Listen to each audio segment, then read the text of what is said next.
All right, so let's make a formal introduction for our listeners. Good morning, Colin. My name is Claudio, and I'm calling you from Washington, D.C. From the studios in Fairfax City. We're very humble, grateful that Colin Bass accepted our invitation to our show. Colin, welcome to the show, man. Oh, thank you very much, Claudio. It's a pleasure to be here. Same here. And it's good afternoon from me because good afternoon for you. I'm in the mountains in Wales, and good for you, man. How's the weather down there nowadays? It's a bit overcast. Yeah. So not as summery as it should be, but we're waiting for the sun. We're always waiting for the sun in Wales. I know what you mean. I know what you mean.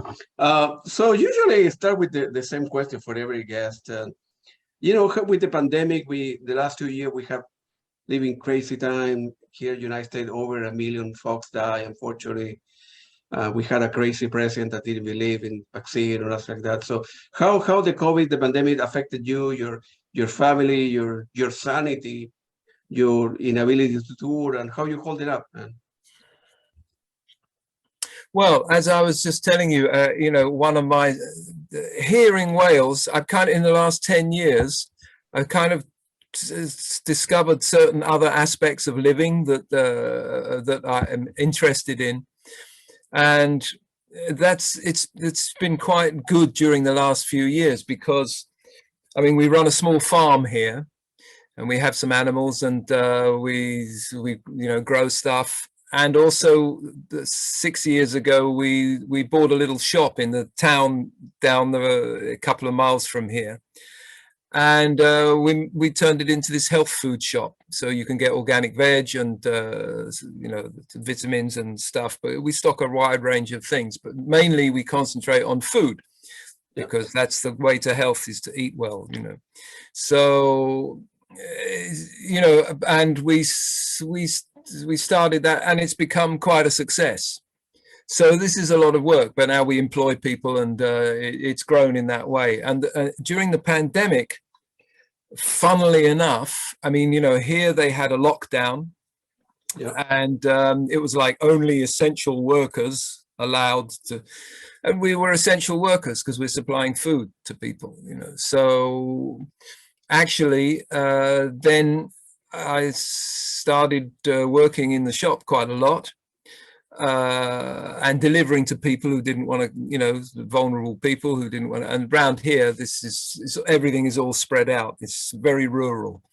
So that was quite pleasant to drive through the countryside and then just have a distant chat with people who were feeling probably a bit isolated. And so different aspects of enjoyment of life came to the fore in the lockdown, funnily enough. And also our business was really going up because the people who actually came to the shop, they were coming in perhaps for the first time because they were sort of shopping locally, because mostly here people, they drive about 15 miles to the big supermarket or something like that. And that became a bit difficult, and people were queuing, and so people didn't want to do that. So they started going, oh, we've got some shops locally. And I think that we've managed to maintain a lot of those customers because I think people discovered coming to a small shop and getting a personal service and getting having a chat, you know, and it's a thing that is disappearing. But, you know, we're trying to keep that alive. You know, we tell all our staff, you know, to always say hello and always, you know, can I help? And, you know, when you go to the more impersonal life that we seem to be drifting towards in the big cities, you know, is sort of, I think, detrimental to the spirit. And, you know, so I was really happy to sort of discover this and discover that it's a really interesting world of getting to know people and also trying to encourage them and give them advice about healthy eating, because you suddenly realize with shock that not a lot of people know about this, you know. And so, you know, my wife has started up a sort of an online business, sort of saying, cooking without recipes, just cook healthy stuff, use up your old food. You know, I can show you how to do this.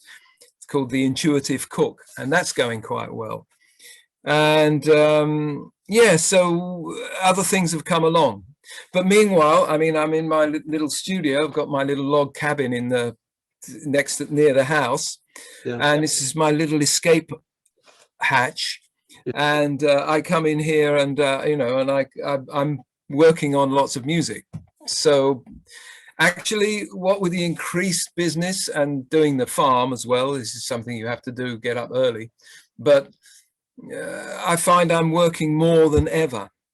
And I've reached retirement age some time ago, but finally I'm managing to do some honest work.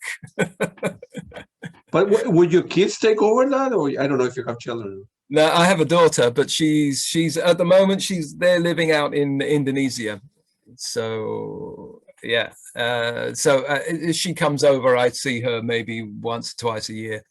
And I've got a grandson, and yeah. So, but no, it's just me and my wife here. So we, and somebody who take the business over to the next generation. Well, maybe we'll see that, but I'm not planning on giving up anything at the moment. No. Are you playing? So is music playing in the background? Where? No, in your shop. In my shop, yes, I do. I have I program it all myself. You know, well, it's on shuffle, but it's like everything is. I enjoy choosing the music for that because if you run out of ideas, it's a mixture of stuff. You can use the radios, all the radios. Yeah. Play in the background. Were you born like in a musical family? I mean, how old were you when you perhaps took, I don't know, piano lessons or guitar lessons and stuff like that? No, because I sort of grew up in a sort of I don't know, working class family in South London. Yeah. And my mother was the youngest of 12 children. And so the musical background there was that occasionally we would, and at some point I was living when I was about 8 years old. My father died, and so we moved back to live with my mother's parents, my gran and granddad, and by which time they were quite old, and that was back in Wandsworth in South London. And every now and then there would be big parties, and because I had so many aunts and uncles and cousins, so a lot of people would come to these parties, and there was a piano in the front room, and my granddad would play, you know, sing-song things, and my mother then would play piano, sing-song things, and everybody in the family would sort of do a turn and sing a song, or everybody would sing together. And those are the kind of musical things that I remember, which was like just communal expressions of celebration and fun, you know. So I didn't have any formal education, but I was obsessed with music. I was obsessed with music. I didn't even realize that I was obsessed with music, but I was, you know, when I was looking back.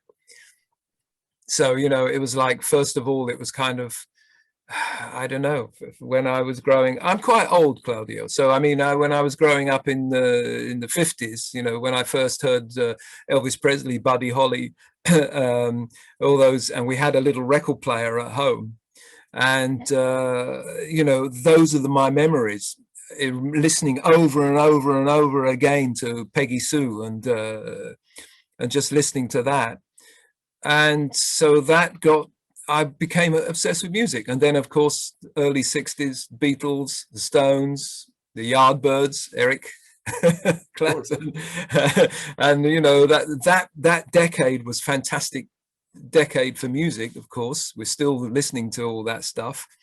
And yeah, so, and that encompassed an incredible revolution, didn't it? You know, that from the early Beatles and the beat group and the pop groups that gradually, and then they evolved into the creative explosion of the Beatles and the Stones in the middle 60s, and then the psychedelic years, and you know, that was quite an amazing decade for music, and everything moved very fast. when you see the development of like the early Beatles to the breakup, you know, it's kind of like, wow, that's quite a career arc in 6 years, you know. Absolutely, man.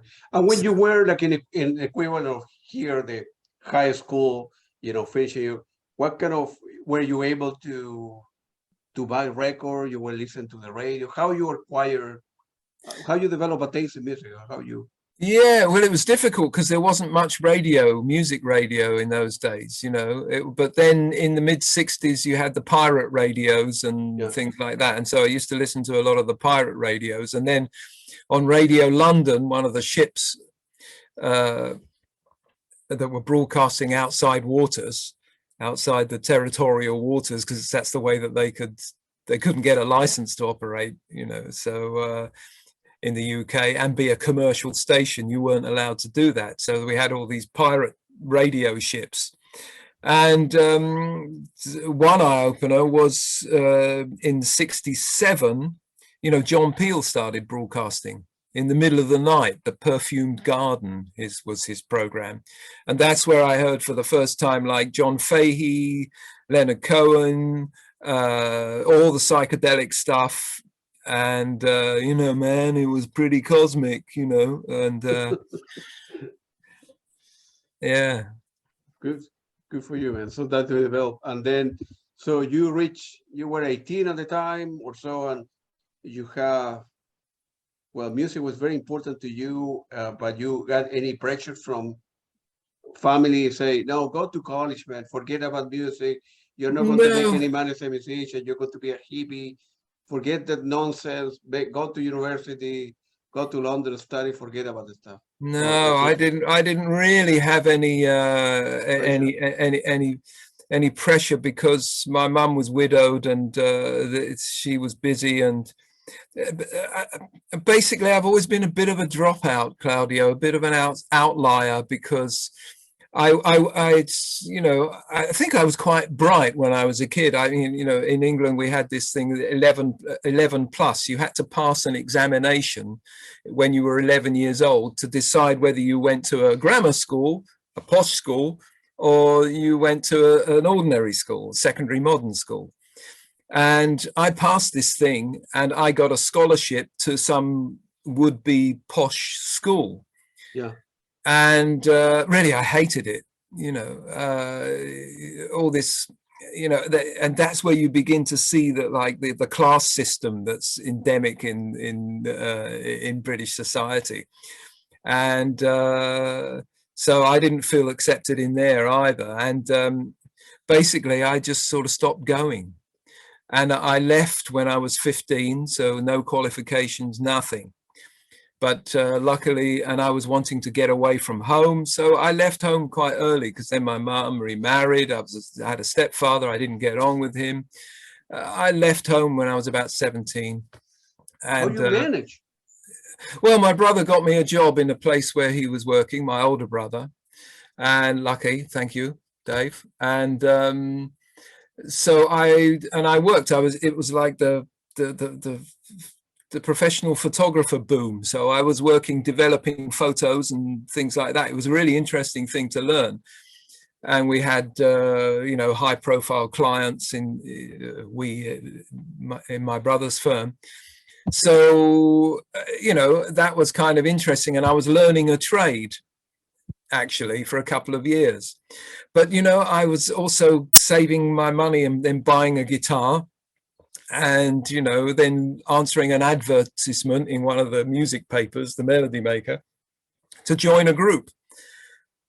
And I joined a group as a guitarist, and called The Crisis, with a K. Yeah. And yeah, within about, you know, after a while, before I was 18, it was just like we went professional. I left my job. We all went and lived in a house. We had a manager, you know, and we would travel up and down the UK, everywhere, sleeping in the van and eating chips. And, you know, we wouldn't, I don't remember us actually ever really having any money, but somehow we managed to live, and we got a job, and you would drive up to the north of England for £15, you know, and so, but the great thing in those days was that this was before DJs took over local dances and things like this. Yes. So there were lots of local venues, like little town halls or in the, you know, in little towns all over England, where, you know, they wanted a band for the night, you know. So most weekends we would work it Thursday, Friday, Saturday, and we would, and a lot of times you would get gigs as a support band. And then we started to be a support band for, you know, we played with Pink Floyd, The Nice, The Move, the Arthur Brown, whatever. So Bonzo Dog Doodah Band, fantastic. And yeah, so in those days, there was kind of an interesting circuit of gigs that has completely disappeared now, whereby you could, so to speak, serve an apprenticeship. Sure. You know, by opening for big bands and seeing how they do it, and you know, learning your trade. So was Led Zeppelin popular at the time, or was what? Was Led Zeppelin very popular at the time, or no? Well, I remember when Led Zeppelin started, you know, and saw them at the Fishmonger's Arms in Wood Green, a pub, in a hall in the back of a pub, and they were billed as the New Yardbirds. Yeah. That was just before they got their Led Zeppelin name. And yeah, it was phenomenal. So, you know, the first album, I loved it, you know, and it was, yeah, it was really man. So you opened some show for them. Unbelievable, man. Unbelievable. You know, I have seen we never got to the bands in my life, and never Led Zeppelin together, never Pink Floyd together, never Genesis together with Peter Gabriel. Of course, I have seen individual member of all these bands and Genesis like 10 times, but man, that's what you know. That's, in my opinion, that in the history of music, according to me, those are the top three bands: Led Zeppelin, Genesis, and Pink Floyd. By far, you know. I think we supported Pink Floyd at the Imperial College in London. Yeah. And it was one of the first gigs that Dave Gilmour did. My God, man. Right. Yeah. So you start making a little bit of money. So didn't your brother phone you up? Or, well, at the time we didn't have, maybe we didn't have text for, hey, come back here to the photography shop, forget about, no. He said, you're good to go. And I was always left to my own devices, as we say. Yeah. So, you know, and I've been trying to survive ever since. You know. Yeah, well, you have done well, man. And then, so you were making a little bit of money, and then, so in that particular band, you know, how long were you guys stay there with the crisis before you went to in the end, it wasn't sustainable, you know, because we never made it to be the top band. So, and we, you know, we didn't really record. So, you know, that was it. And people had to earn some money. So, you know, there was a brief period where I went to work in another photo laboratory for about 6 months, but all the time looking for another band, you know, because in those days you could buy the Melody Maker newspaper where all the news about the things went on. And in the back, they had advertisements for musicians wanted. And I auditioned for Supertramp. My God, man! Yeah, I read that. Well, the two of them, the you know, the two keyboard players. Oh, what are their names now? Roger and the other guy, and was in a little bedsit place in Earl's Court in London. So this was when they first were hanging around in London trying to get a record deal and things like that. And I think they had one record out on the A&M label, I think, but they were looking to put a whole band together. So I went along to this little bedsit and sat and played along. But obviously I didn't get the job. This Scottish guy called Dougie got the job, who I later met. Yeah, but and also I auditioned with Atomic Rooster, and just crazy things. Spooky Tooth, and of course I was a bit too young at the time, really, to really be a heavy player like that, So yeah, so I didn't get that, but it was interesting to do that. And then I just got a job with a sort of a soul band who had a lot of hits in the 60s, the Foundations. Yeah. Baby Now That I Found You and all that. And so they were going out and doing the cabaret circuit around England. And so I joined them, and that was a real eye-opener, because it was a great, what we call dues paying, because we had a lot of work doing cabaret clubs, and you'd be in one town like Manchester for 5 days, and then on to Liverpool for 5 days, and you do all that.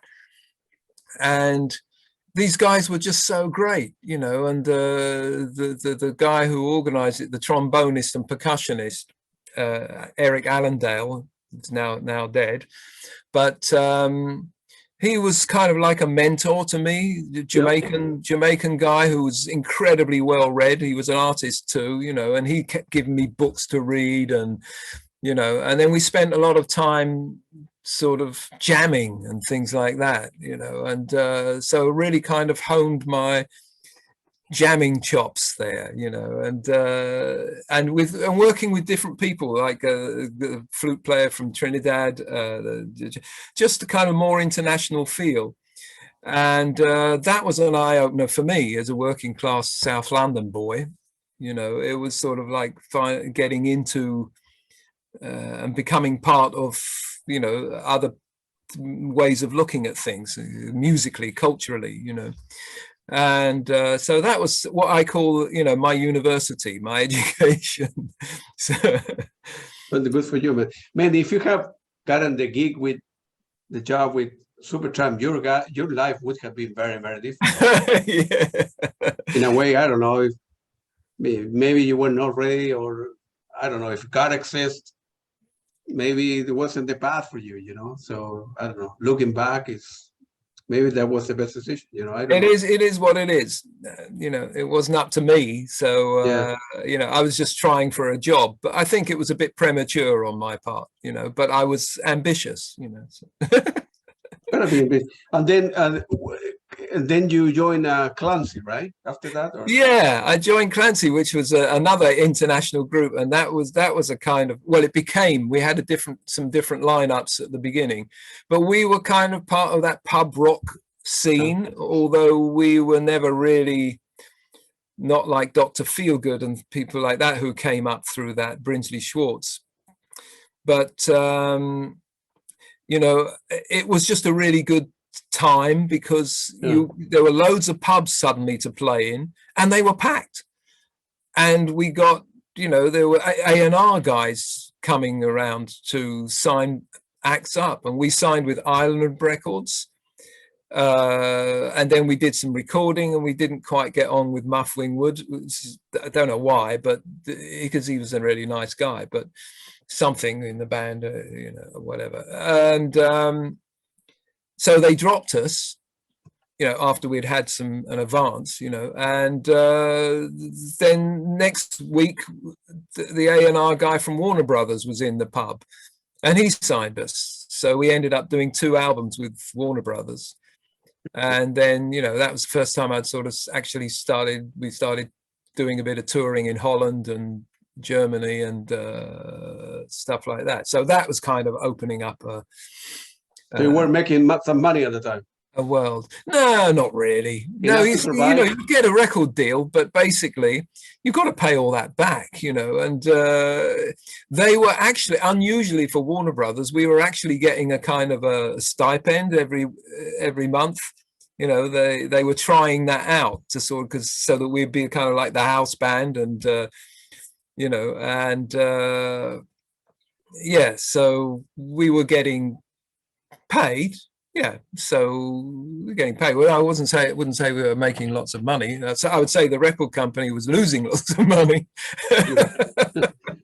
It was very hard to get gigs at the time. I mean, I don't know, the concept of a tour manager who book you 3 gigs in the UK, then you go to, I don't know, Holland or Germany or whatever.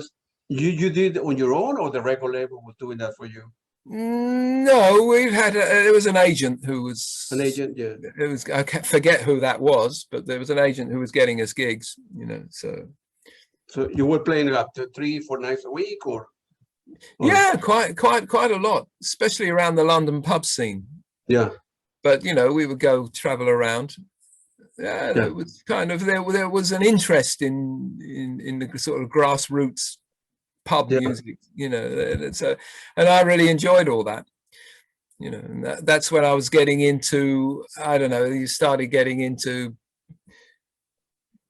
well, that was also a kind of an education. I think actually every group is an education. Every lineup you find yourself in, you always learn something.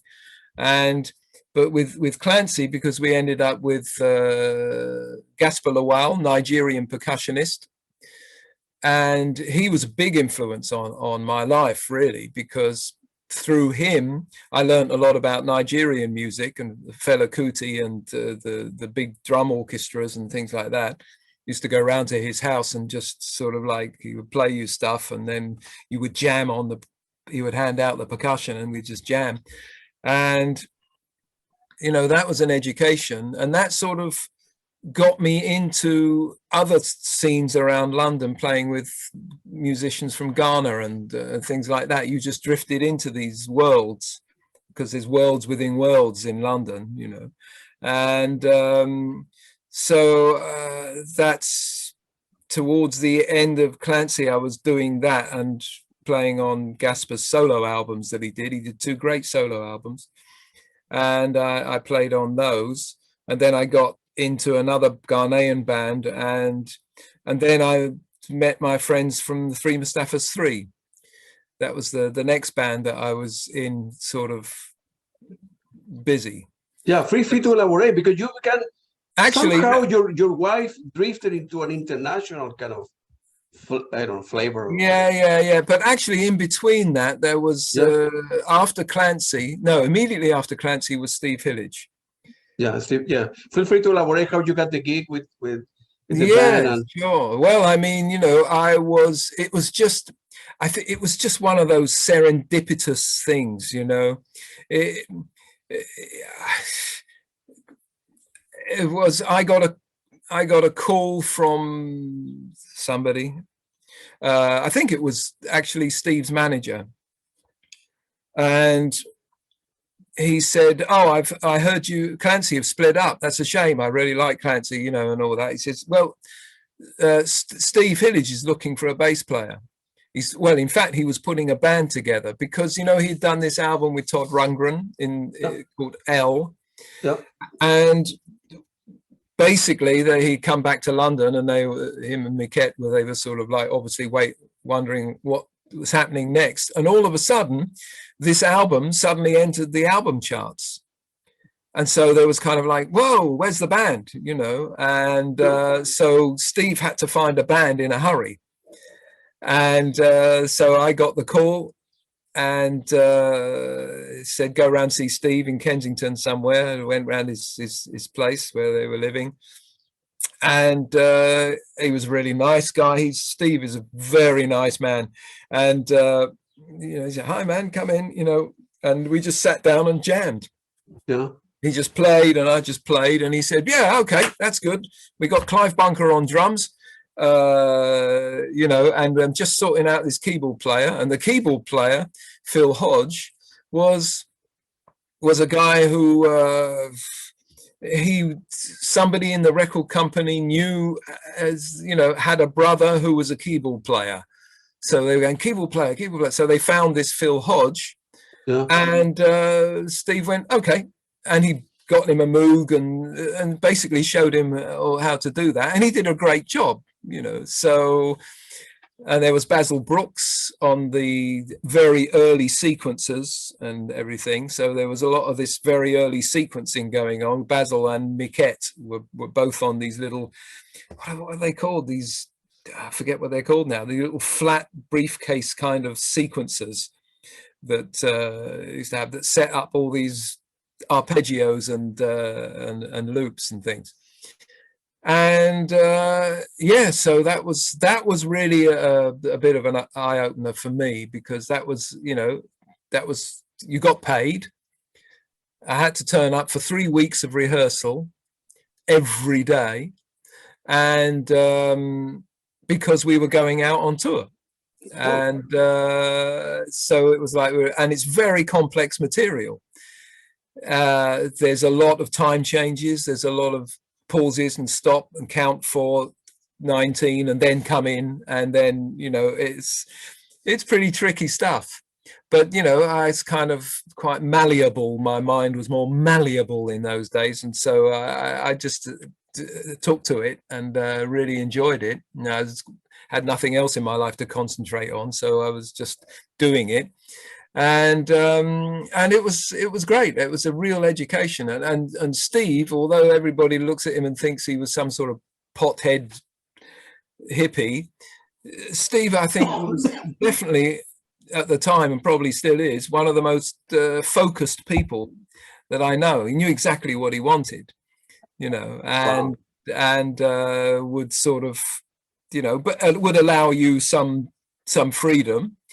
But, you know, he could very calmly and gently explain what he wants to do. And yeah, very focused character, and a very, very good guy to work for. Good for you. And you were just touring. We toured the UK. We toured in Europe. We did that thing in Germany, which you can still see on YouTube, the Rock Palace thing. Oh, Rock Palace, yeah, which was really strange. Very famous show. Yeah, but I don't think the audience really knew who we were at all. It was just, they were just there for the filming of some band, and so it wasn't like because it was shot in the afternoon or something, you know, at a school hall.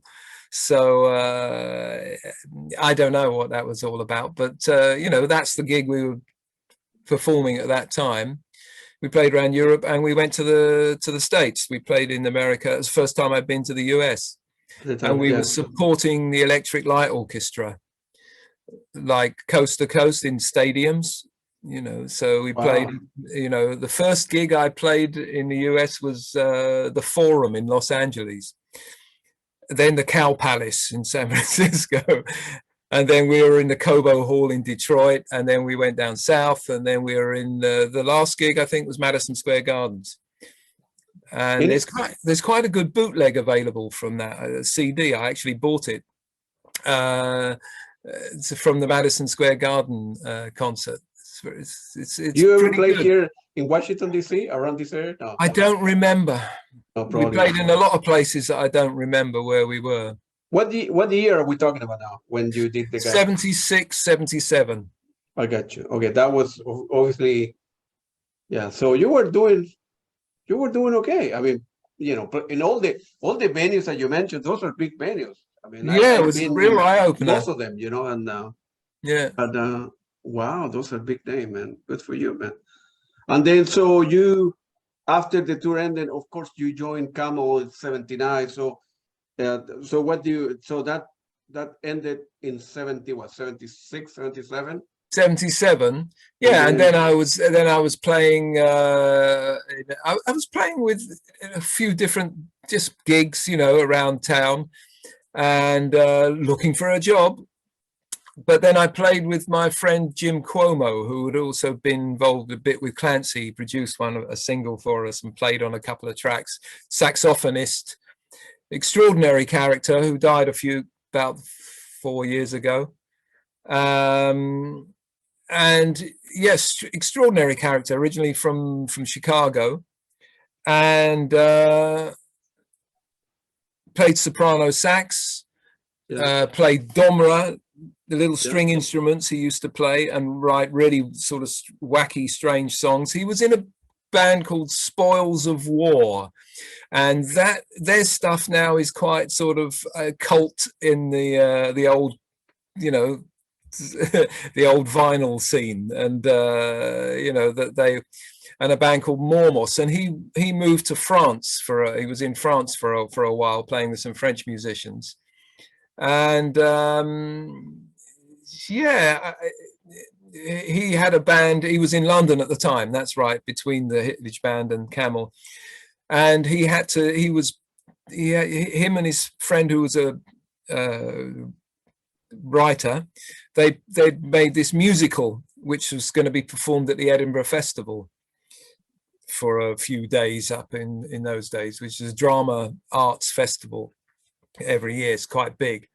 And so that was, I did that, and there was a percussionist and a piano player called Ollie Marland, who later went on to become Tina Turner's keyboard player. Wow.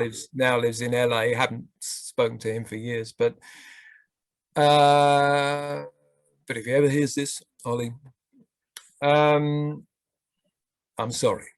So, and so that was, and so we enjoyed playing together. So we had a little band called the Casual Band, and we played around, and you know, just small gigs and things like that. But it was that was also an educational experience, because Jim was such a genius, and you know, he could play blindfold chess with about 5 people and very rarely lose, you know. And he was kind of one of the first guys who started writing music in computer code.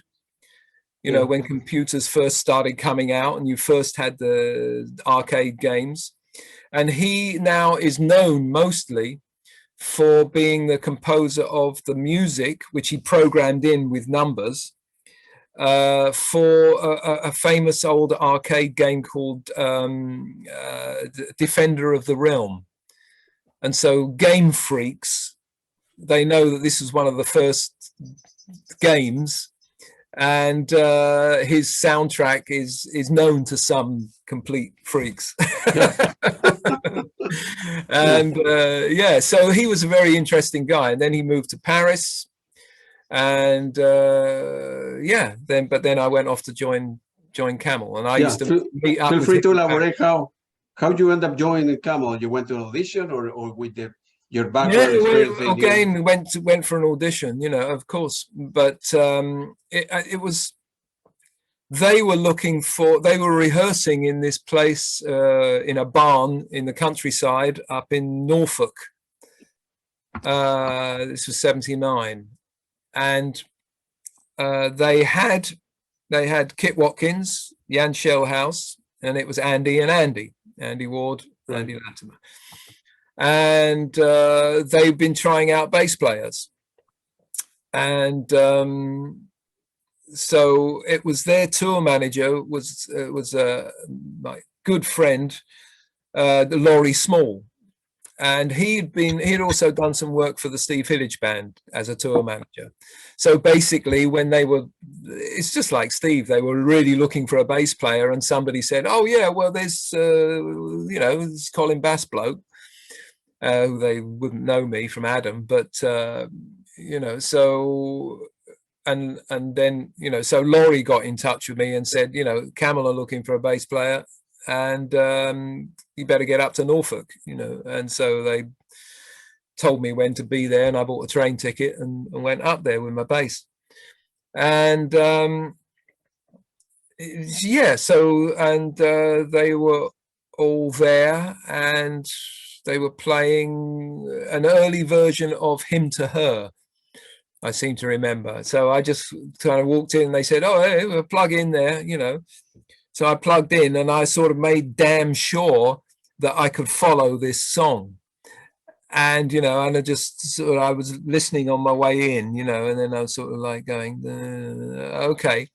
And so I somehow managed to disciplined myself to actually play a pretty good version of it without having heard it before. And you know, bluffing really, but they seem to like that. And Andy always told me afterwards he really liked my tone, because he was, you know, they'd had before Richard Sinclair. And I think sometimes Andy sort of got a bit tired of Richard's really high register stuff and things like that. And so, and me, I was definitely coming from a sort of a bass playing school that said, you occupy the bottom end and you supply the rhythm, the pulse, you supply, you know, I'm not trying to be Jacko. I'm not trying to be, you know, I'm trying to make the group knit together. Exactly. Yeah. And I can see, and the group is knitting together, but I can see my role for a bass guitar to fit in there, to fit in with everybody rather. And I think that's a useful thing to remember. It's useful lesson, I think, is that if you go in sort of trying to show what you can do, then somehow you're putting up a barrier. You're not actually going to connect as well as if you go in and listen and say, what can I do for the song? Yeah, you know, I'm not trying to show how good I am. I'm just trying to make this song sound even better than it does already, and provide what it needs to look at the whole thing rather than just, oh, yeah, I can play this, you know, and oh, I've got really I suppose, right? It's like when you get a job, me professional with a company, right? They hire you to do that, well, you need to get the job. So you need to, you know, I'm doing what you tell me, but down the road, you can say, well, not only I can do your stuff, but I can provide this or that, provide new input for the next record or whatever, and they will be happy. But if you start like that, you will say, man, this guy is kind of complicated. We told them to play this kind of line, and he's not doing it. So maybe that's right. He's a good player, but he's not. He's not going to be part of a team, right? And also they were looking for because they were going to go and record. Yeah, right. Pretty soon afterwards, and so I think they were probably getting a bit desperate. So that's right. So I just thought I want to show that I could be a trustworthy member of this team, you know. And so luckily, and I assessed the situation correctly, and I got offered the job. So that was. But to me, this is just luck. I'd never really listened to Camel before then. Camel was well known at the time. They have done. Before Mbira, they won Mirage, like 4 or 5 albums before you joined 79. So they were kind of well known. In Europe. So By the way, you mentioned Jaco Pistorius. Have you ever met the guy? No. No. Seen him play a few times. Yeah. So Weather Report a few times. Yeah. Well, genius. You know, just a incendiary genius. Really? He was a good, Pat Metheny always talk about Jaco at the beginning when Pat Metheny began. When he began putting his band together. And of course, I never met Jaco. I never seen Jaco, but I know he's like a legend, you know. I wonder why he was that good. I mean, he played differently, that you are a bass player. He did a lot of stuff that was unknown, like Jimi Hendrix on guitar. Yeah, he was. He had totally unique style. He had a totally unique sound. Yeah. And, you know, it's one of those things, and he played a battered old basses, you know, and these are big acoustic amps that they used to make. I had one. I got one after seeing Jaco when I was in Clancy, and, you know, fantastic amp. And, but, you know, basically it was all ragged stuff, but he could just make it sound sweet, you know, because it's in the fingers. Yeah. It's in the fingers and the mind, you know.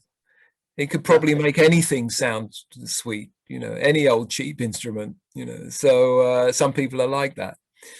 But no, he was just, his approach, you know, was just totally out of the blue, you know. So, and his tone, you know, he had this, he invented that sound of the sort of slightly nasally, gritty, fretless sound, you know. Yeah. That dexterity of finger work, you know. But you know, it's no good just being dexterous with your fingers. It's what you play when you're being dexterous. That's what's important. You know, you see a lot of people who can play a lot of notes, but you know, it's kind of not always as good, because you go, yeah, well, okay, I don't need that many notes. I just need you to feel some expression. Yeah. of a physical or mathematical approach. I don't go for music like that. Some people do, but yeah. But you know, that's why Andy and Camel is so great, because you know he's that's what I liked about the band as soon as I heard it. You know, was that he was not into being clever for the sake of it, although he could be. He was into creating a vibe, projecting an emotion. And you know, which you do with very few notes. You can do with very few notes, you know. And then Richard Sinclair ended up joining Caravan, right? After you joined Camel, right? So yeah, he's no, Richard Sinclair was in Caravan before he joined Camel. Oh, I see. He was one of the original members of Caravan. Yeah, I got you. Yeah. Wow, good, man. What about all the stories that you got, man? If you look back in your years with Camel, can you say what's your favorite album of the one that you were involved with? Or? Yeah, basically for me, I'm very proud of a couple of tracks on I Can See Your House From Here. And I really think Nude is a really good, underrated album. But for me, like Harbor of Tears is the one that I think is a kind of a masterpiece. You know, it's of Andy's. You know, it's just a fantastic piece of writing from start to finish. Yeah. And you know, whereas some of the other tracks, some of the other albums have got, you know, they may be more. Some tracks are standouts and some are kind of all right. But you know, Harbor of Tears, the whole thing from start to finish, is just a wonderful, sustained piece of music. And I always enjoy it when we play excerpts from it. And when we did the tour to do that, what was it, the Coming of Age tour with Dave Stewart on the drums and Mickey Simmons. And was that tour? I can't remember. No, Mickey Simmons was later. Do you know? I don't remember. But anyway, it may have been Mickey Simmons. I think it probably was. But, you know, we were all playing. No, it was Foss. It was Foss. Foss Patterson. That's right. Yeah. Mickey Simmons did the Dust and Dreams tour. And which came before that. So another good album. I just like Harbor of Tears because Andy asked me to help him mix it. So we had a very fun time mixing that album. That was under, you know, in trying situations because, you know, you know, what was it, 16? Was it 16? I think it was a 16-track Soundcraft desk. And, you know, the 2-inch tape, big reels of tape you've got to keep your eye on, and putting in loads of overdubs on tape where you've got several instruments on one track. And you've got to sort of like make sure you're there to adjust the sound. No automation, nothing. So it's all hands on faders and getting ready for when the guitar replaces the vocal on that track, so that you can adjust quickly. And that was an interesting time learning how to mix something with. You know, it was pretty good material, but pretty good the studio, but it wasn't as easy as it is today, you know, with, you know, multiple tracks on Pro Tools and all this. But I think that it's better for it, you know, because of that you had to sort of really make decisions as you're mixing. You know, whereas, you know, these days you mix and then you can try various different things. But, you know, you're working with a 2-inch tape. You can't just keep, you know, editing that, and it doesn't work. So you've got to, for me, it's more of an organic process, you know. And you guys with Camel, you were playing everywhere. I mean, you know, there was. We did a lot of gigging, you know. It was like when I first joined, it was sort of like we recorded I Can See Your House From Here, then it was out on tour. Yeah. And the next year, so you would come back from tour at the beginning of the next year, and then in the middle of the next year, you were recording the next one. We were recording Nude in the summer of '80. Yeah. And then when that finished, you were kind of more or less just going out on tour again. And yeah. Were you married at the time or no? No. Oh, yeah. Because it's very hard to, have a wife and kids if you go. The life of a musician is not as glamorous as people would like to believe it is. Yeah.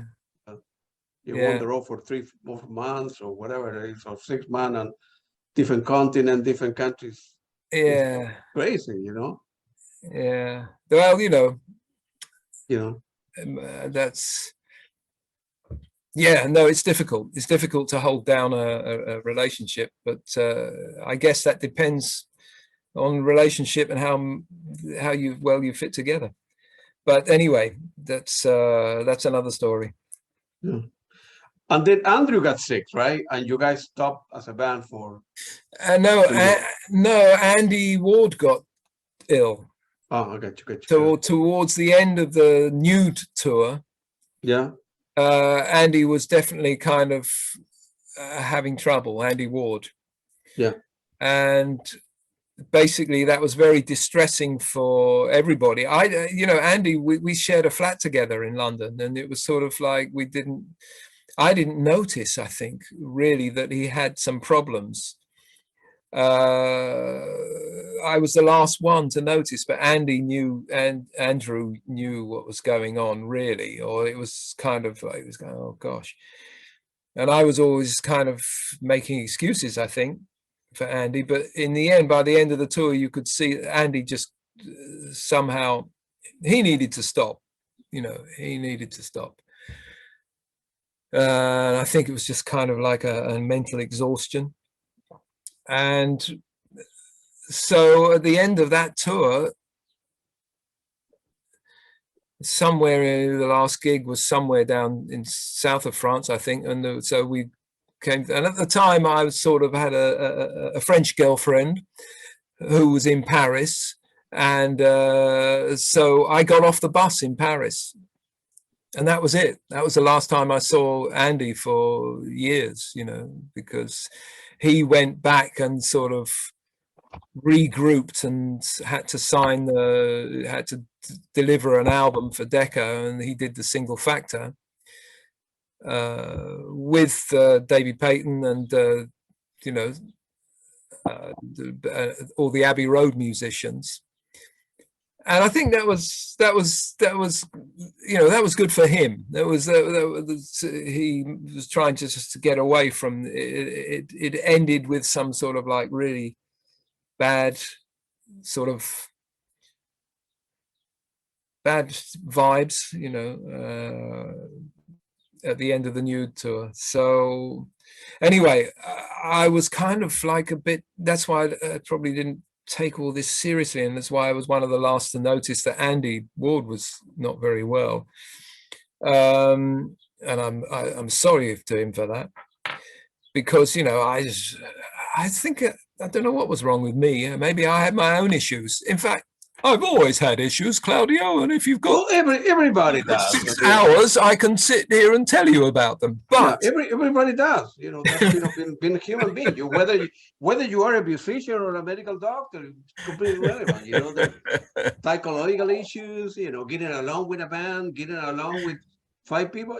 Sometimes I have fight with my wife too. We live in the same house. Right? Never mind going on tour with 5 guys for 4 months in different countries, Yeah.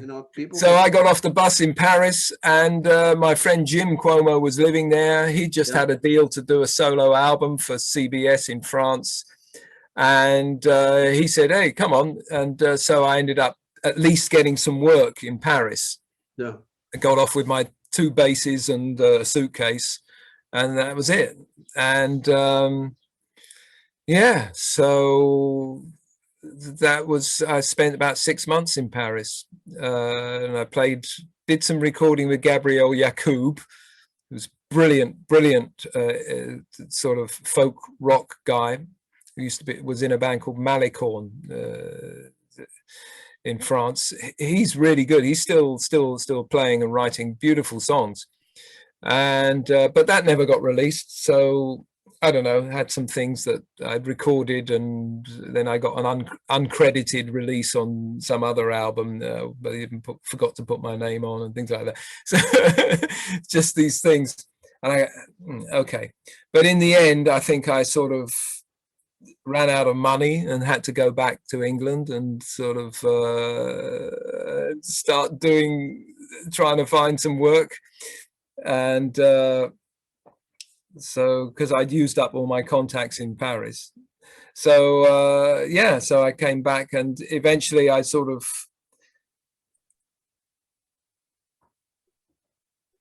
I think that was afterwards. Oh yeah, no, I was sort of playing around in some pubs and clubs in London, yeah, with various lineups, and then after Andy had done Stationary Traveller, he rang me up and said, "Long time no see, I'll come round to see you," you know. And so he came round and sort of, yeah, he said, "Would you?" I don't know, maybe Davey Payton didn't want to do it, but he's asked me to do the tour, the Pressure Points tour, the Stationary Traveller promoting tour.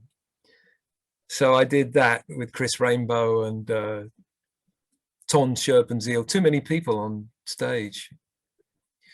And yeah, so that was that, and that was. But then about the same time, I got involved with I was playing with an African band in London, Orchestra Jazeera, and two of the guys, which was Ben Mandelson and Nigel Watson, they were also playing in a band that I was in with Ollie Marland, aforesaid keyboard player, and his wife from Austin, Texas, JJ, and we were doing sort of what would you call it? You know, it was like southern classic rock, you know, and Western swing and R&B stuff like you know, Etta James numbers and things like this. So like some heavy, funky, sort of bluesy direction, and great players. At one point, including Keith Airy, who on guitar, who Don Airy, keyboard player's brother, and Keith has since played with loads of people, including Tom Jones, and I don't know, he's played with lots of people. And yeah, so there was always some gigs to be played and things like that. And but then I played with this Orchestra Jazeera, and yeah, that's right, Nigel and Ben were playing in this other band that I was in, and at the same time they were getting together this band called Three Mustaphas 3, which today would be considered, probably was even then by some people, I think it was considered totally politically incorrect. But you know, basically there was like 5, sometimes 6 very gifted musicians who were all specialized in certain areas of music from around the world. Like a couple were very specialized in music of the Balkans and traveled there and learned songs and could even speak some of the language. And so, and then Ben was also involved with a lot of East African music, and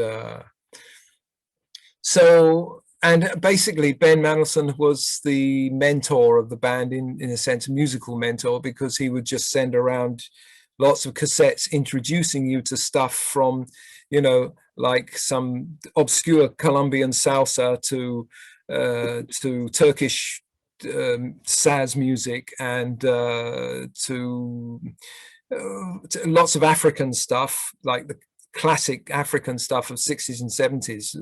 It's a great time for Congolese music and things like that.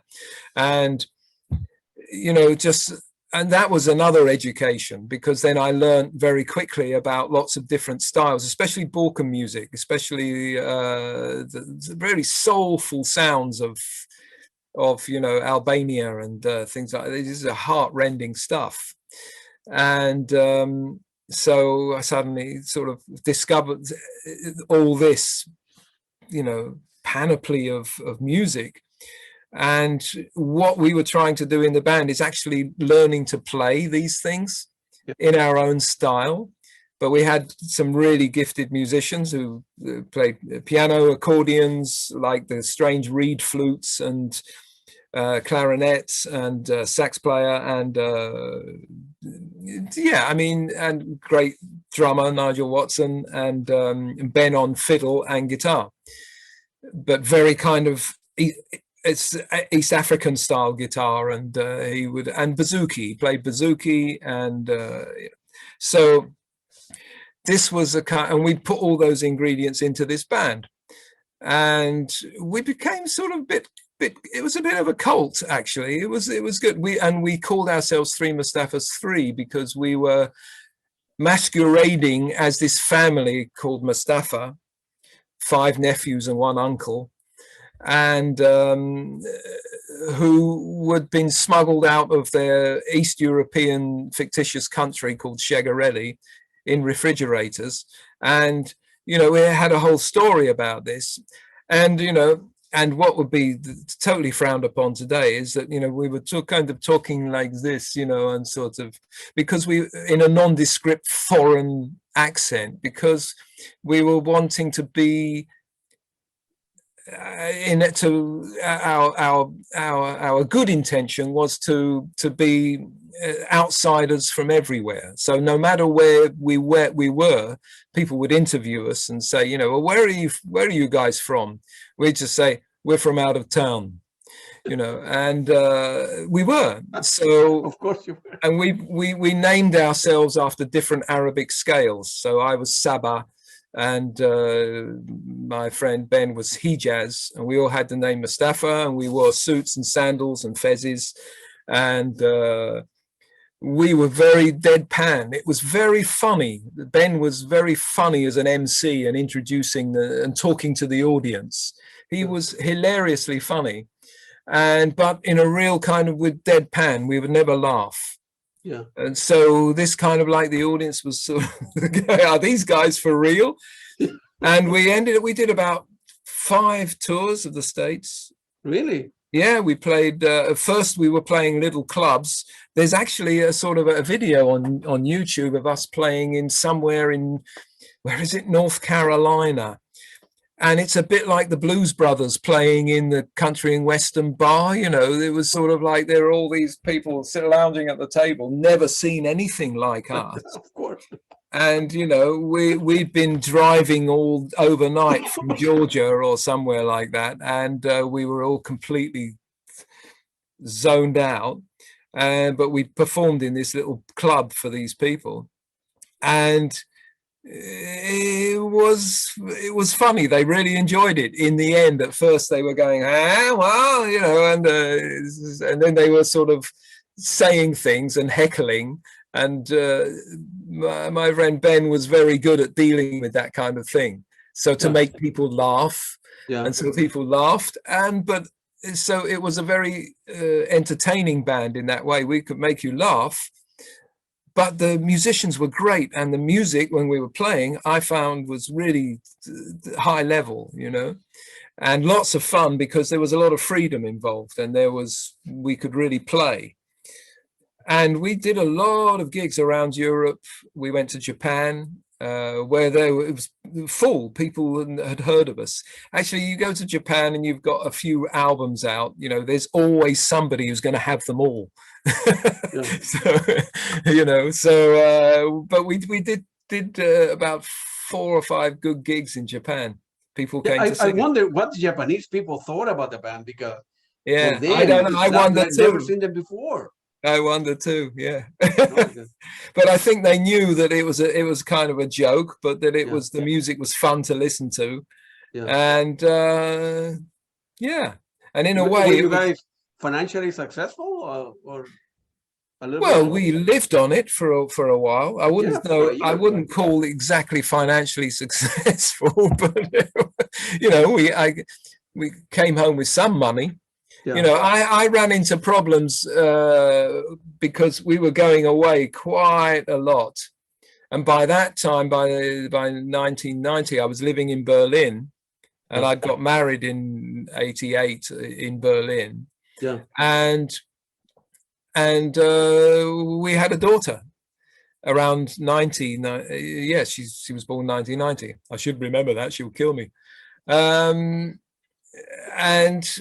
so it was more difficult for me to go away and come for 3 months and come home with, well, not a great deal of money. Right. In terms of the fact that my wife was a journalist and could for the TV and could earn good money. So in the end, there was that commitment, and a couple of other guys in the band had run into similar kind of commitment problems. And so we stopped, and maybe that was the best time to stop, actually. It was good, but it was like for 5 years or so, it was quite a journey and a real education, because that was another band it was great to be in. Everybody sort of like had their own special intellectual interests, and so you'd end up reading a lot of books in the band, and that you wouldn't expect to, and learning stuff all the time, learning about music, but learning about, I don't know, different points of view. It's important. I'm quite sure that people shouldn't all be in the same echo chamber. We got to learn about different points of view. Absolutely. I'm quite sure a lot of people all over the world send you emails or try to get a hold for the three Mustaphas. Hey, are you coming on tour again? We meet here in Tokyo or in Alaska or wherever. We've been asked quite recently if we could get together to do some American gigs. Yeah. Really? But no. Anyway, two of the main guys who were really important, the percussionist and Tim, they died. So they're no longer with us, so it would. And then you went back to Camel, right? In what? And then, well, I mean, because in the meantime, Andy had been going through quite a bad time legally. Because I think they found out that there was some money had gone missing over the years, and so they took the ex-management to court, and but I think it was basically to do with, I don't know this, so maybe I should not speak about it. But anyway, I know that the outcome of the court case was that Andy managed to get back a good share of the writing credits and royalties that had somehow been sequestered somewhere else. And I think, it was mainly for him and Peter Bardens, but, Andy Ward had some credits, and so did Doug Ferguson, the original bass player. So I think, that was a positive ending. But then Andy was trying to get another deal. And I think it was probably at the absolute low point of the sense of validity of prog rock, because he just couldn't get a deal. Nobody was interested.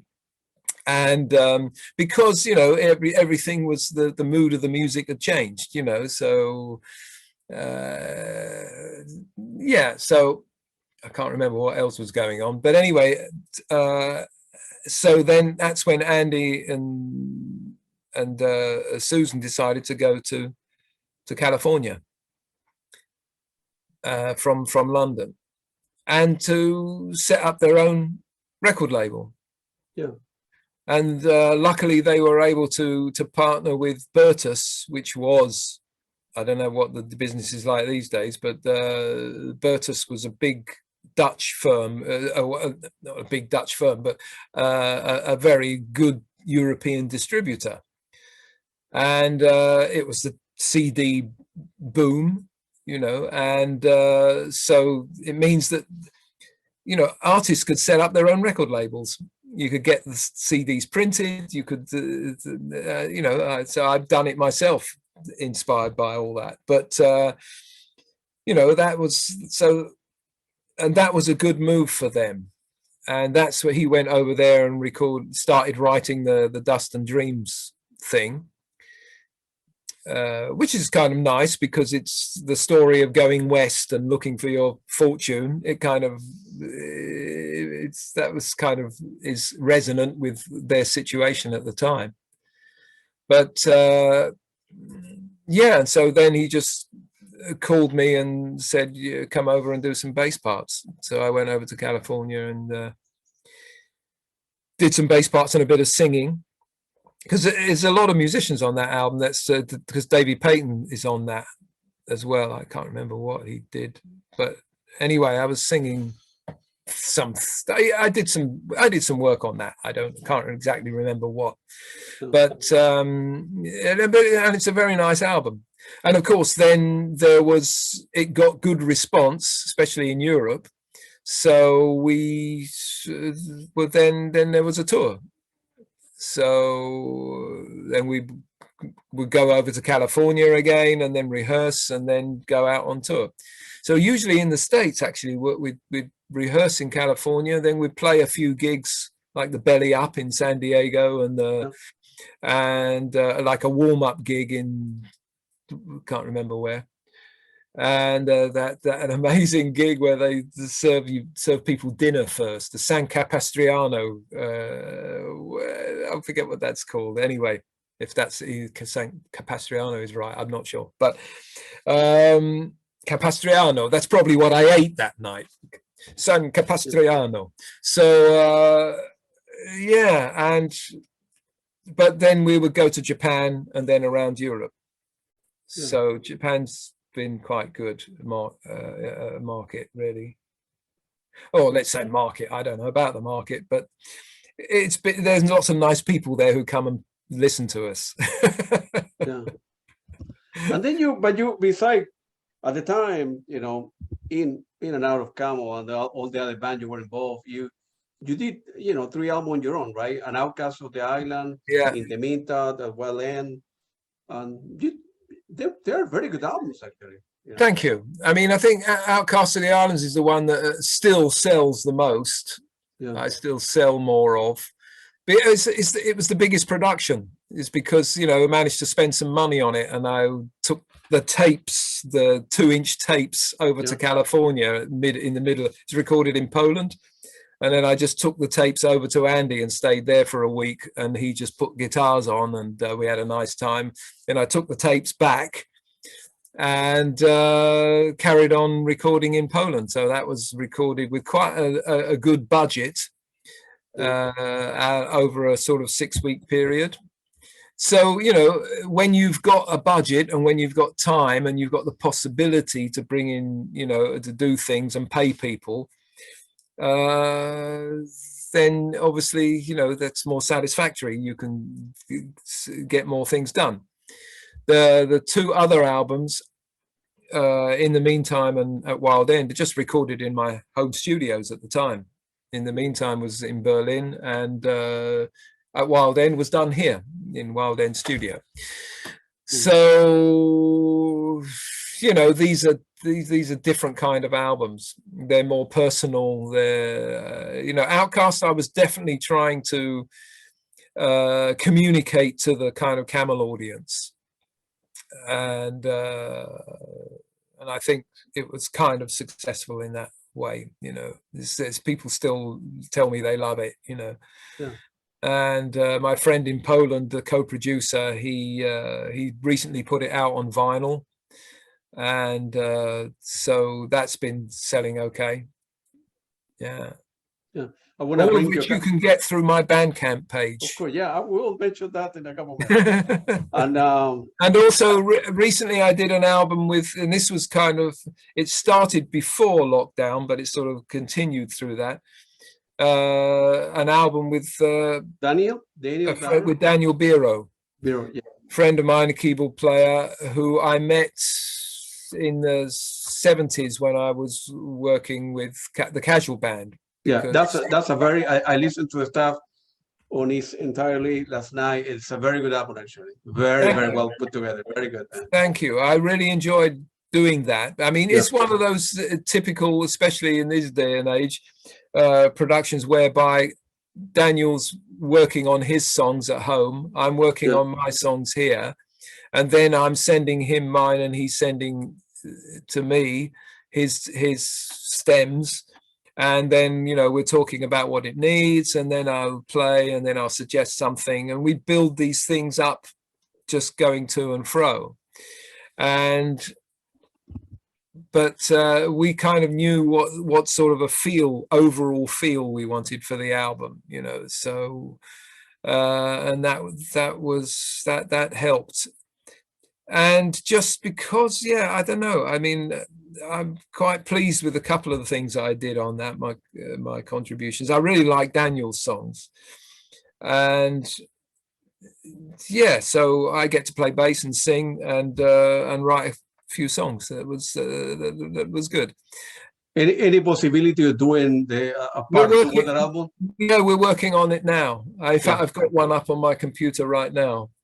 And basically this one is a little more, it's a little more open, a little brighter, and because it's more songs, it's some of Daniel's old songs that he never finished, and I picked up a few of mine that I didn't finish, and we sort of like said, oh, well, there's some good stuff here, well, let's rework them. And so that's what we've been doing. So it's kind of a little more AOR, you know, a little more pop influenced, but it's still got the same kind of instrumental feel. And yeah, so, you know, bass and keyboards and voices. And the only drums on the record are played by me. Wow. I've got a little ad hoc drum kit here. It's not a proper drum kit. I just play bass drum, snare on a cajon, and I've got a tom-tom and a cymbal on various bits of metal that I can shake. And basically we were trying to find a sound that could, you know, so fed up with drum machines, you know, it's like, but also, you know, how important is the pulse? What is the pulse? And could I do, as my question, you know, could I do that? Could I provide that? So I just bought myself a cheap old bass drum, and then I started playing it with a beater and recording various pulses and lines and things like that. And we've been sort of building things out of that, so that it has more of a rhythmic undertone than the previous album, but it's you know, the rhythm is being provided by a bass drum, basically, played with by hand. And yeah, I think it makes it sound different and makes it sound interesting, you know. What about good for you, man? What about on the Bandcamp? I noticed also the sketches of Brain, the unfinished song. Why you end up? It's very good, but why was the motivation of releasing them? What was the point? What was the point of releasing them to the public? Because I put them out there for free in case anybody was interested. It's very good stuff, man. Well, thanks, but it's just, it was never finished. And I suddenly found all these old tapes, and I was, you know, some of it was from cassettes. So I was sort of like investigating and digitizing them and thinking, oh, wow, I'd like to play around with trying to master these things, just to learn about mastering and things like that. And I was enjoying doing it. So I thought, hey, I'm going to put these on Bandcamp and people can have it for nothing. But, you know, if anybody has heard my In the Meantime album and is interested into the state of my brain at the time, then maybe they'd be interested in this. But I'm not charging for it. You know, it's sort of, it's a curiosity. Yeah, it's very good, actually. Yeah, I like your stuff. You know, I want to bring your attention a couple of gigs. Any memories from the Night of the Prog Festival in Germany in 2018? There were a lot of great bands there as well. The Sea Within, Riverside. You have any memories? So yeah, sure. I mean, you know, we played there twice. Yeah, and both times the weather was amazing. It was beautiful sunny day, and it's in a beautiful spot right by, you know, you just go down to the edge of where the fences are and then look down, and you're looking down the Rhine. Beautiful, you're quite high up, and it's just a beautiful part of the German countryside. Yeah. And it was a great, really relaxed, very friendly audience, and you know, that was great. We did that with Ton and Jason, and then we did it with Pete Jones. Yeah. I think, unless I imagined the whole thing. It's possible. I'm imagining lots of things these days. I can't remember, actually, now I come to think of it. But yeah, I don't remember at all. But anyway, I don't remember. That's okay. Other... but yeah, I remember that as being a very good gig. The one that I remember is the one that you remember was a good. It was very good indeed. The other one that I saw last night was the one that you guys did at the Royal Albert Hall in September 2018. It's on YouTube. It's a very good show, man. Very good show. Yeah, well, that was at the end of quite a lot of gigging that year. Yeah. I think that's the biggest tour we've ever done, really. You know, we did it in 3 bits. Yeah. We had the festival in the summer, and the festival's sort of time, and then we had in the spring we went to Japan, Turkey, Israel, and then around Holland and a few other places, down to Spain, Portugal. Did we do Portugal? Can't remember. Anyway, we certainly did Spain, and yeah, and then we did the UK. There were a few days off, and then we did the UK part, and then the very last gig of the whole year's worth of gigging was the Albert Hall. So, you know, by that time I think most of the time we were pretty good, actually. It was a really good tour. I really, really remember that very, very fondly, because it was such a joy to play. Well, you know, Pete Jones is such a genius, you know, the keyboard player. He's when we first discovered him in 2016, we did the Japanese, you know, one-off 5-day Japanese thing. There was a festival and some other club gigs, which is on the Ichigo DVD. That was the first time we played with Pete, 2016. And so 2018 was the next time we had to get together. And, you know, Pete can play anything. He's such a gifted musician, and with an amazing voice. So it was such a joy to be back into a 4-piece lineup again, which the 4-piece lineup for me is totally ideal because it's more organic. Everybody has their little space, and you can you trade off in that, within that space in the center of you all. And yeah, so before, we were rehearsing down at Real World Studios for about 3 weeks before going off to Japan at the beginning of that tour, and that was just so much fun that, you know, I think that came over in the live shows, because it was perfect with Pete. You know, it just made the whole thing, we're all very different personalities, but it made the whole thing gel together in its way. And we would spend a lot of time we would rehearse all day at Real World and have some dinner, and then in the evening we would just jam. We would just go and have fun, and that really brought us together. I think, you know, it developed a kind of a fluidity amongst us, and a sense of fun in music, you know, that amongst us. And that definitely, for me, that energy transferred into playing the numbers, you know, playing the songs as we've rehearsed them, because they're quite complex material. So we always play an arrangement. We're not really jamming when we playing the set. But, you know, it was just that energy that we had, and the confidence in each other, that transfer to the gig, and so that for me was one of really the most enjoyable tour. You know, that year was great musically, very fun, very satisfying. Yeah.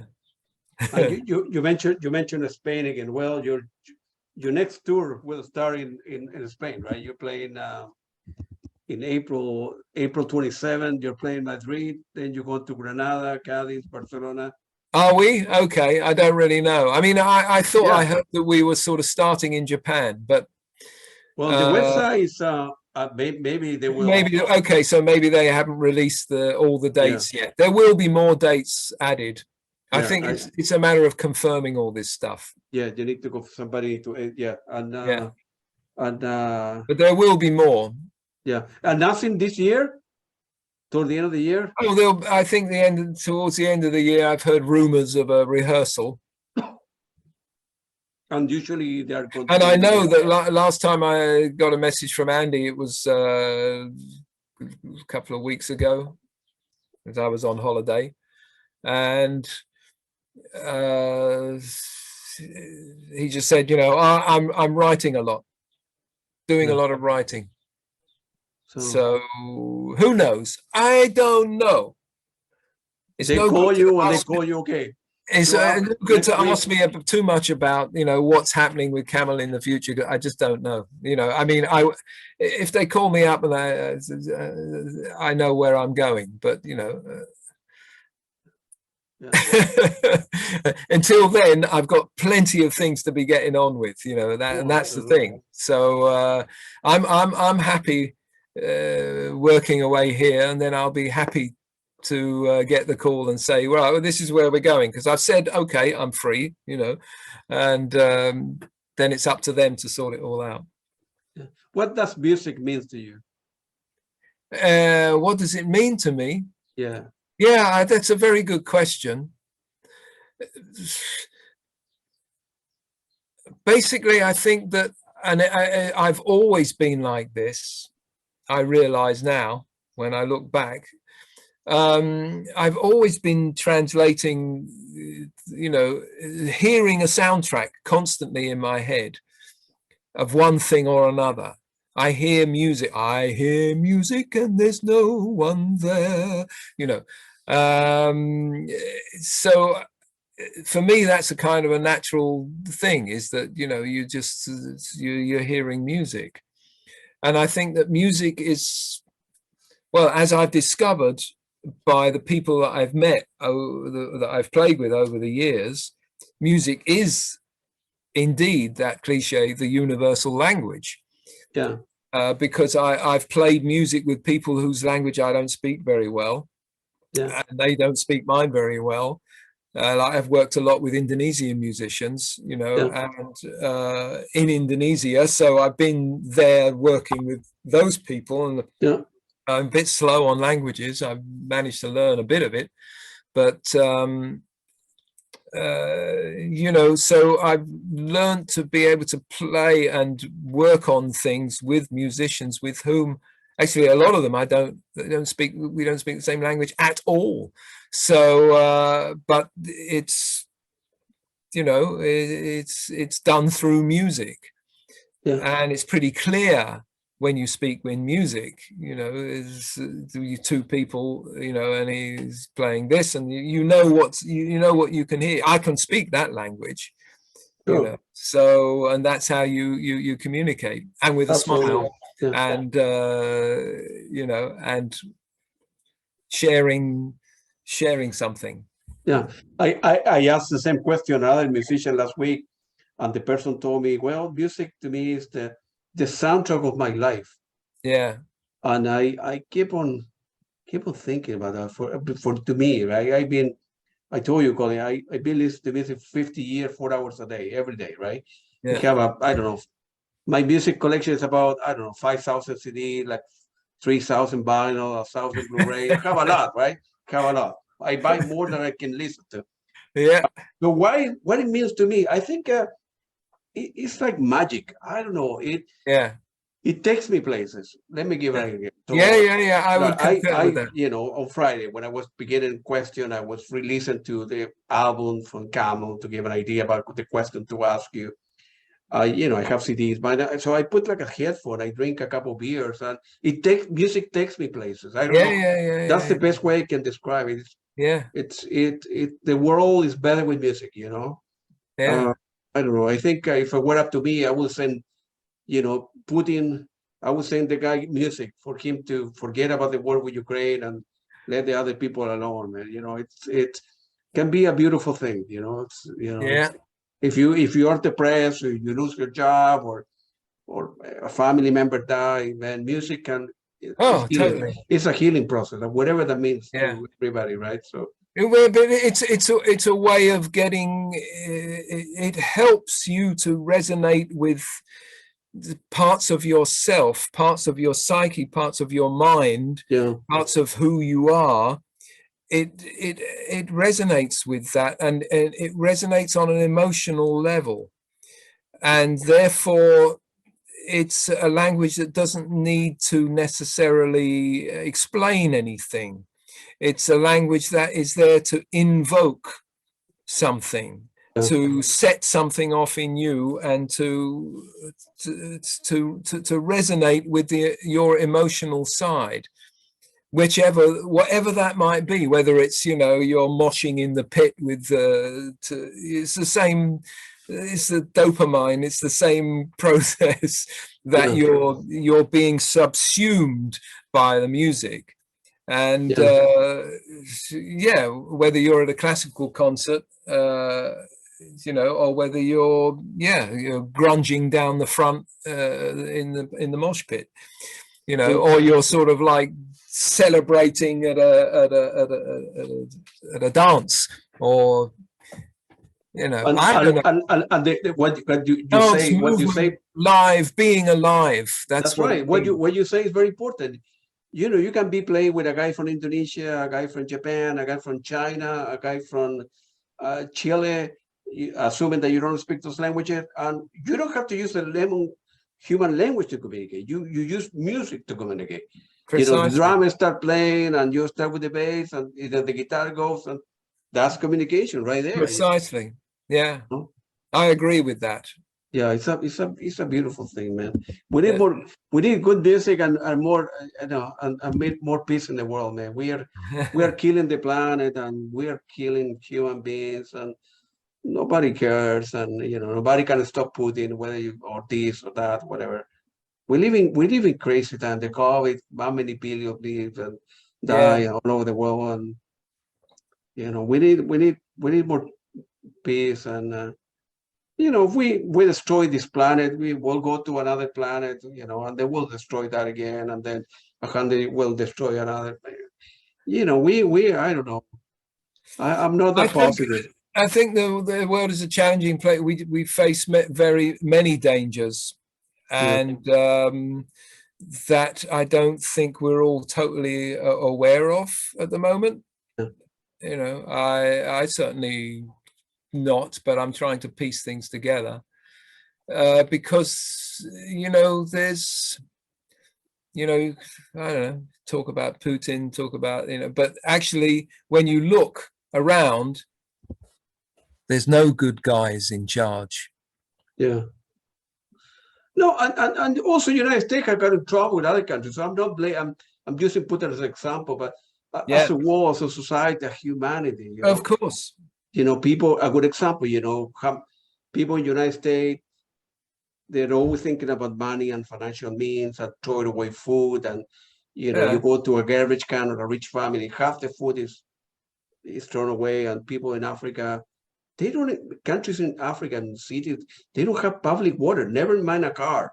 I'm talking about public water, food, basic food, you know, maybe it's too dry there. So you cannot, you know, the family cannot plant vegetable like you do with your wife, and it's I'm sad about this stuff. I don't know whose fault it is. You know, the people perhaps in Africa unfortunately were born in poor countries, and they don't have the means like you and I, and the weather is crazy, so they cannot plant, you know, vegetable, fruit, or apple tree or whatever, and they are stuck. You know, you were born poor, and they end up dying poor. You know, and the country doesn't give a damn. You know, Yeah, this is, you know, it's a very, I totally agree with you, and I totally agree with your emotion. You know, I try not to be sad. I try to I don't know, I try to be positive, you know, and just be local.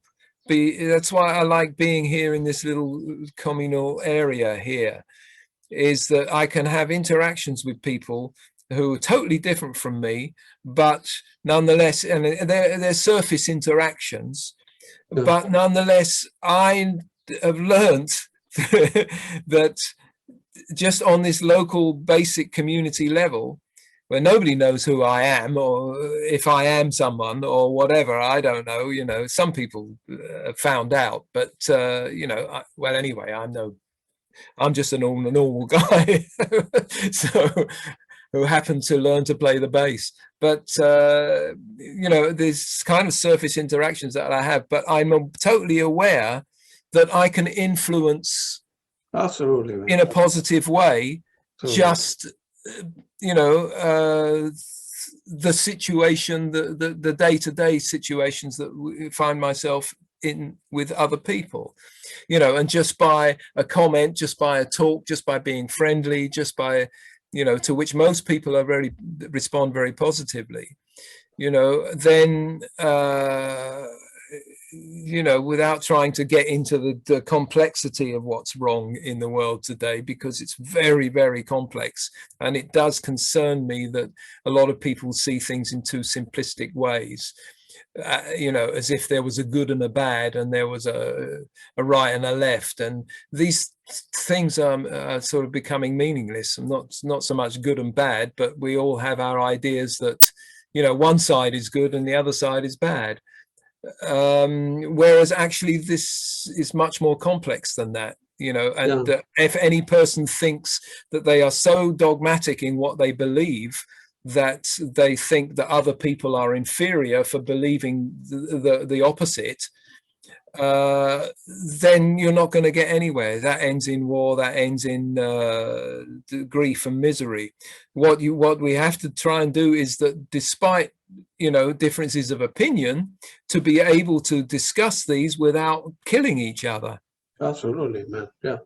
And, you know, and from your business point of view, right, you are in a position to help a lot of people out, right? So, of course, you need to make money. You're your wife, and keep the business running, and, you know, paying the bills. But, you know, all the leftover, the food that you know, the vegetables you know that you'll not be able to sell because they will stay there sitting on the shelf for a week, you know, give them away, help other people, you know. If everybody do, like you say, you know, help locally, right? I don't have to worry about the problem in Africa, right? I need to help my own neighborhood, you know, my own area, right? If everybody is the same, the world will be a better place, I suppose. There's nothing wrong with making. Well, I think that we have to, whoever we are, you know, have to sort of entertain the idea of doing this, of like opening, being a little bit more communal in our ideas, of pooling resources and things like that, because, you know, things fall apart, you know. I mean, it's, you know, with energy and, you know, big pressures to actually, for, you know, to there's kind of pressures from all sorts of vested interests that are affecting these changes in the world.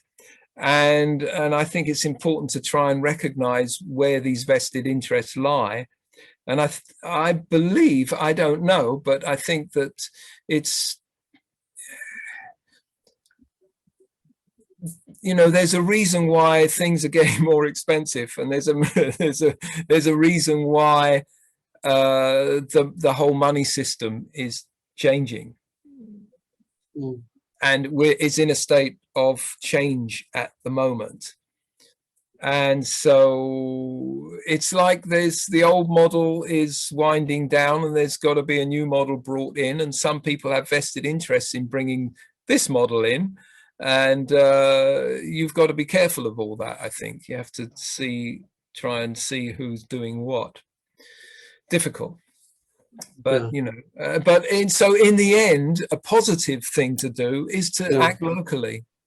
Absolutely, you know. I can think here in the United States. You know, there's United States, the richest country in the world, I think, and you go to California. I was in Los Angeles recently, and homeless people everywhere. I mean, U.S. citizen or foreigners or whatever. I've seen things like that. How in the world? How in the world people, you know, they don't have a place to crash. They don't have food to eat. It's extraordinary. Millionaire, billionaire. Yeah, and meanwhile, especially during the pandemic, you know, there's a very small amount of people who really made a lot of money. And are even stratospherically richer than they were before, and they were already rich. So, and yet, meanwhile, the trickle down effect is not working. You know, we live in great. But I'm happy that you're putting music, like you mentioned, in the background and playing good stuff. That makes people happy, man. I need to visit your store one day, man. We need to. Yeah. I would like to see your music collection too. We need to do like you mentioned, the radio program, man. I have only a couple more questions to left. Looking back at your musical career, what moment are special to you? Any regret or thing you would have done differently? You know, it's very easy to look back and say, man, I should have done that or whatever, but of course, when you look back, you always sort of notice that you missed a certain opportunity somewhere, and perhaps because you were being stupid doing something else. I don't know, you know. Sure, but you know, what's the point? You know, I mean, I think of worrying about that, you know. You can learn from it. Of course, it's good to learn from realizing mistakes that you've made in the past. But there again, now you're a different person. So, you know, you've just got to say, you have to go ahead with a kind of positive attitude. That's a cliche, but, you know, to take joy out of what you're doing at this moment. You know, and sometimes I can sit here and I'm trying to write something and I'm going, you know, and that's you're because you can't switch this stuff on, you know, but you have to channel it, you know. And actually, this is one thing that I learned, and I've got to give a shout out to this person. But I had a sort of like an epiphany moment that I couldn't really begin to act on until sort of now I realize that I've been able to appreciate that more in recent years. But when I was with Steve Hillage Band and we played in Madison Square Gardens, and I was backstage, and there was, you know, like Atlantic Records were there, Ahmet Ertegun, Todd Rundgren was there, and you know, and I felt like we did a gig and it's really rushed, and actually now I hear it on the CD that's come out. It's actually pretty good, but we're really bursting through the numbers, you know, tempos are up.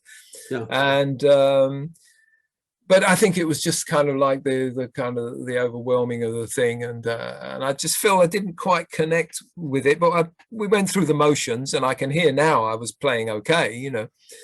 I didn't miss anything, but it was just a state of mind, which is also interesting. Why do you get into these states of mind? What is it that you're unsatisfied with about yourself? I don't know. But I was sort of like, I guess I was sitting there with a can of beer, sort of, or standing there, sort of not talking to anybody, you know, and sort of like with my own demons. And this guy called Michael Narada Walden, who was is a producer, drummer, very excellent drummer, and he was friend of Todd's, I think, and with Atlantic Records, so he was producer at Atlantic Records, and he was sort of dressed very light colors and sort of radiating good health and calmness, And, you know, he just came up and said, "Hi, man, how you doing? You know, did you enjoy the gig?" I think he was just sort of saw I was standing on my own. So he was just a very nice guy who came over and started talking. And I said, "Oh, yeah, you know, oh, hi, you know." And I said, "Yeah." I thought, well, it didn't, you know, somehow I didn't feel like I really connected with it. It was all, it all seemed to happen so quick. You know? And he said, "Don't worry." He said, "Don't worry." He says, "Don't forget, you know, you're just the vessel. The music comes from up there." Absolutely, yeah. You know, the music comes from up there, and, you know, it just passes through you, and you're the vessel, and you serve it as best as you can. And it's something like that. That's how I've always remembered it anyway. Exactly how he said it, I don't know. But it was the concept of that the music was coming from the universe. It was coming from somewhere else, and you're the vessel. And you can choose, if you like, to, by inference, I sort of thought about this afterwards and thought, you know, yeah, you can choose, if you like, to polish your vessel and make it look nice and be ready to receive and and create the beautiful things that are around us. You know, but you've got to learn. You're a transmitter, like you with your radio show. There you go. Yeah. But you know, that is, you're channeling these beautiful things through to try to communicate with whoever is receiving it. And that's how I've started to think, and that helped me sort of write some music over the years, kind of like just sort of it's very tempting to sort of formulate things, and but I found that it's always worked best when I've sort of just started and going with an intuition, going with a feeling. And that, I think, with the intuition is sort of, that's part of being intuitive about what's there to be received. Absolutely, yeah. And also living in the present is important. Yeah. I used to be the person that was, you know, worried too much about what I'm going to do, or looking back in the past, you know, why I did the decision or that decision or whatever. And I'm trying now to enjoy my life better, live in the moment, live in the present. I have no idea if I'm going to have a heart attack today, or I'm going to, or next week, or 10 years from now. I don't know. I want to live my life and make sure that I'm clear with my family, that I'm clear with God, and I have done something meaningful, right? I want to tell the truth. Yeah, I want, you know, you've got nothing wrong with making money, nothing wrong with owning radios and this or that thing. I got you, but if that's the only thing you have done, is, well, that's something to worry about. So I do the right thing, help people out, and do this world a better place. Whether you write a book or you plant trees or whatever, do something good for humanity, help people out. I grew up in a Catholic family, right? So I know that, you know, some people have less than you and I, and try to make this world a better place, if you will. So if my time to go from this life to another life tomorrow, or if 40 years from now, you know, do the best you can as a musician, as an engineer, as a doctor, you know, try to do the right thing in life. That's very important. And listen to good music too, you know. Yeah. Yeah. And the last question, Colin, feel free to elaborate on your website, your Bandcamp mention, so the listener can buy your music, you know. The list of, sorry. Yeah, feel free to elaborate. You give the name of the website where people can buy your music, your Bandcamp. Oh yeah, okay. Well, you know, if it's colinbass.bandcamp.com. Yeah. But you know, you can just go to Bandcamp and search for Colin Bass. Yeah. And you'll see some of the things I've been doing there. You can buy or just download, or you can just listen to it. You know, Bandcamp, you know, if you buy things through Bandcamp, they do, you know, they take their commission, but it's not a large one. And so, you know, that's the most agreeable deal for the musicians, really. I can only praise Bandcamp. You know, it's a really good marketplace. And yeah, so people, you know, it's like I put that little thing out for nothing, but some people gave me some money for it, you know, and some people were insisting on throwing money in the hat. So, which is always lovely, you know, so always appreciate that. But, you know, I wasn't going to charge for it because I didn't think it was really a finished album, you know. Yeah. So, but, you know, if people enjoyed it and they want to, you know, what's this thing that people do on social media, you know, buy me a coffee, you know, Yeah. this kind of thing, you know, that's Yeah. the way a lot of people are sort of managing to sort of monetize their little part of the world, you know. So I'm all for that. But yeah, Bandcamp, search for me, Colin Bass, on Bandcamp. I've got a website which I'm still working on, you know. It's got a few interesting bits in there, I think, but I really, you know, I'm sort of writing my book, so I'm sort of I'll start serializing it there, you know, and that's colinbass.com. But, you know, I'm so busy with so many projects that the book writing is still very slow process. You know? I know what you mean. Yeah, yeah. And anyway, well, you got to think too much about talking about yourself, and I would rather talk to the universe through the music. You know? Absolutely, you know. Or even though, you know, there's a desire or to sort of want to write some things down. Yeah, yeah, yeah. Before, you know, I'm not here anymore. But hey, you know, life is ephemeral, and who knows? It was very nice talking to you. Is it also important? You know, is it also important? You know, it's as important as you think it is. You know? Maybe it isn't. You know, I don't know who I am, but make this world a better place. Be happy. Do the right thing in life. Help people out. That's what life is about, according to me. But my way of thinking. But it was very nice talking to you, Colin. So hopefully we'll meet up soon. We'll share a couple beers. A pleasure, yeah. And then we'll get together with Andres somewhere. Maybe we can get together with Andres. Yeah, yeah. Yeah, you know, you know, I'm looking forward to seeing Camel for the first time. I've never seen you guys play live, and whether in Tokyo, whether in Spain in next April, we need to get together, go out to dinner, you know, after the gig or whatever. And so. Yeah, I always like a good dinner. What do you prefer? You are a beer type of guy or a wine type of guy? I guess I'm a wine kind of guy. I got you. Yeah. I like good wines, and I don't like drinking bad wine. Yeah. Well, I will bring you some Chilean wine, though. Yeah. I've enjoyed some very good Chilean wine recently. Yeah. Good for you. Well, say hello to your wife. Hopefully, good luck with the business, man, and we'll be in touch very, very soon. It was very nice talking to you, and we'll get together with Andres very soon, man. Yeah, cool.